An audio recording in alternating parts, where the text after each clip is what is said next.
Imagine this, you leave 117 people on an island for 3 years.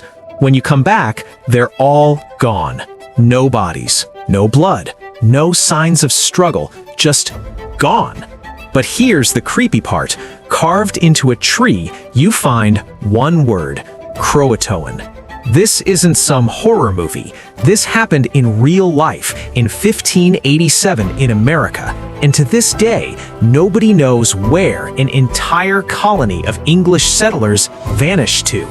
This is the story of Roanoke, the colony that literally disappeared off the face of the earth.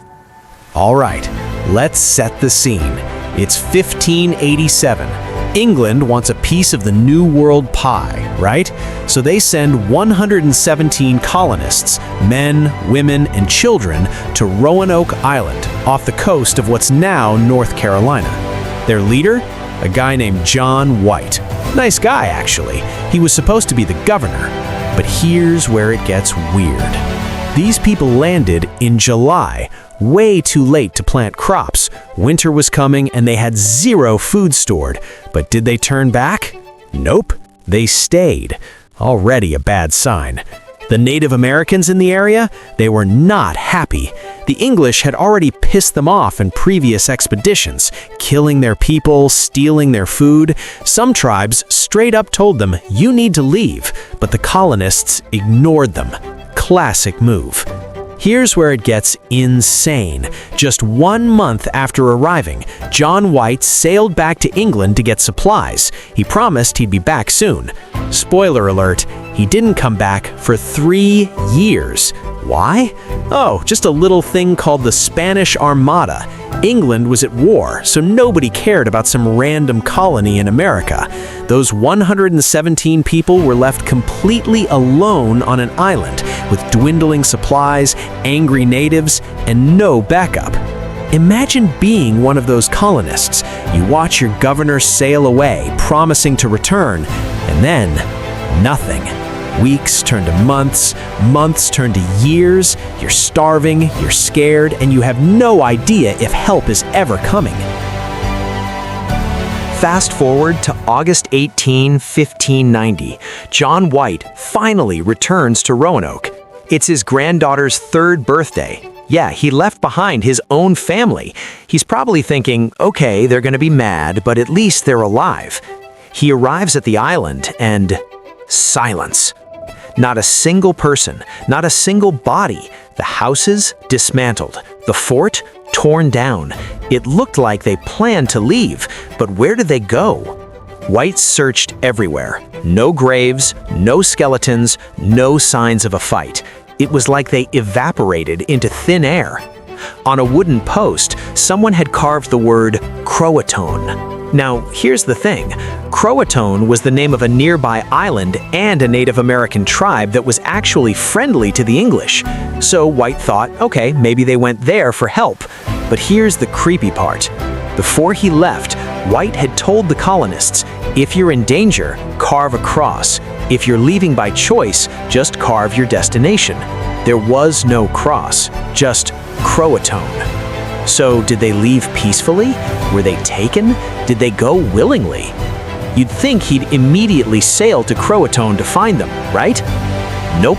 A massive storm hit, and his crew refused to go. They forced him to sail back to England. John White never saw his family again. He never found out what happened, and he died not knowing if his granddaughter, the first English child born in America, Virginia Dare, was alive or dead.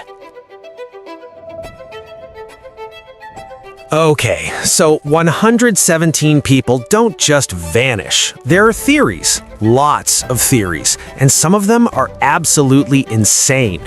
This is the most logical one. Maybe they ran out of food, got desperate, and moved to CROATOAN Island to live with the friendly natives. Some historians claim they found evidence of English people living among the CROATOAN tribe, blue-eyed Native Americans, European tools, even stories passed down through generations. But here's the kicker. No one's ever found definitive proof. No bones with English DNA, no records, nothing solid.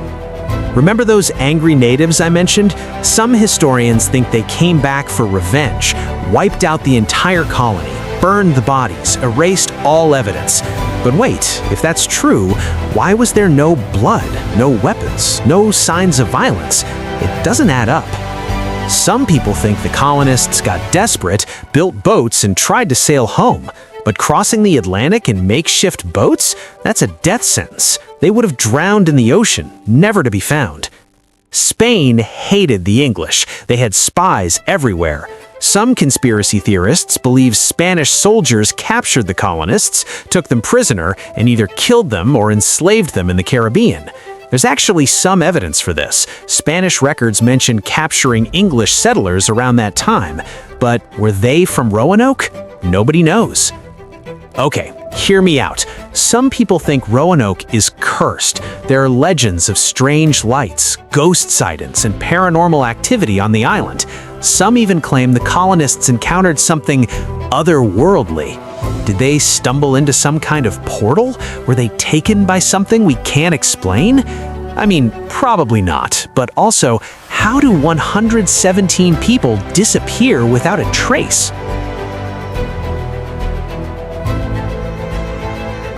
Here's where it gets really crazy. In 2012, just over a decade ago, researchers found something shocking. They were examining John White's maps, and they discovered he had drawn a hidden symbol under a patch on one of his maps. When they lifted the patch, they found a tiny fort marked inland, about 50 miles west of Roanoke, a secret location. Archaeologists went there and found European artifacts, pottery, tools, metal objects buried in the ground, stuff that matched the time period of the lost colony. So, did John White know where they went? Did he have a backup plan the whole time?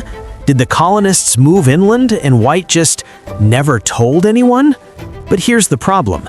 They still haven't found bodies, no evidence of a settlement, just scattered objects. And in 2020, more evidence surfaced. DNA tests on modern-day descendants of the CROATOAN tribe showed European ancestry dating back to the late 1500s. So maybe some of them did survive. Maybe they integrated. Maybe Virginia Dare grew up as a Native American. Maybe the colony didn't vanish. They just became someone else. So what really happened to the lost colony of Roanoke? Were they killed? Did they escape? Did they join the natives? Or is there something even darker we haven't uncovered yet? 117 people. Gone. No answers. Just one word carved in a tree. CROATOAN. And honestly, we might never know the truth. If you made it this far, drop a comment. Do you think they survived? Let me know your craziest theory. And if this story creeped you out, wait until you hear about next video's teaser. Trust me, it's even worse. See you in the next one.